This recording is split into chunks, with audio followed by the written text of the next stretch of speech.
আচ্ছা, তোমরা কি বোরিং ফিল করো? এই যে আমি হ্যালো এভরিওয়ান বলে শুরু করি, তো আমি কী বলে শুরু করব আমি জানি না। পারলে তোমরা কমেন্ট করে জানাও যে আমি কী বলে শুরু করব। তো যাই হোক, আজ বানাবো রুই মাছের ঝাল। আর আজকের মাছটা এত টেস্টি ছিল যে বলার বাইরে।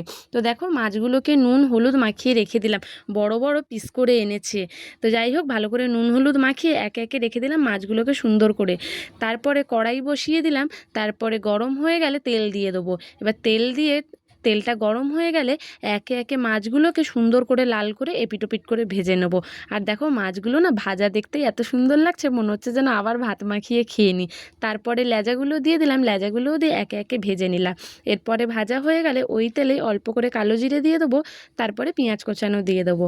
পেঁয়াজগুলো দিয়ে ভালো করে ভাজবো। ভাজা হয়ে গেলে রসুন বাটাটা আগে দিয়ে দেবো।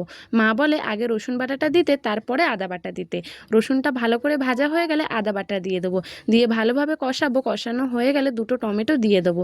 দিয়ে নুন, অল্প করে হলুদ গুঁড়ো, সামান্য পরিমাণ লঙ্কা গুঁড়ো, আর একটু সামান্য পরিমাণ জিরে ধনের গুঁড়ো দিয়ে সামান্য জল দিয়ে দেবো। জল দিয়ে এবার মশলাটা কষাবো, যেহেতু অনেকটা মশলা ছিল কড়াইতে লেগে যেত তার জন্য। তো যাই হোক, মশলাটা কষিয়ে নেওয়ার পরে পরিমাণ মতো জল দিয়ে দেবো। এবার ওই জলটা ফুটে উঠলে যে ভেজে রাখা মাছগুলো সেগুলো দিয়ে দেবো।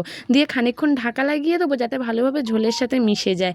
এরপর ভালোভাবে ফুটে উঠলেই ওপর থেকে একটু গুঁড়ো গরম মশলা ছড়িয়ে দিলেই তৈরি রুই মাছের ঝাল। ঝালটা কিন্তু দারুণ খেতে হয়েছিল, এক কথায় অসাধারণ।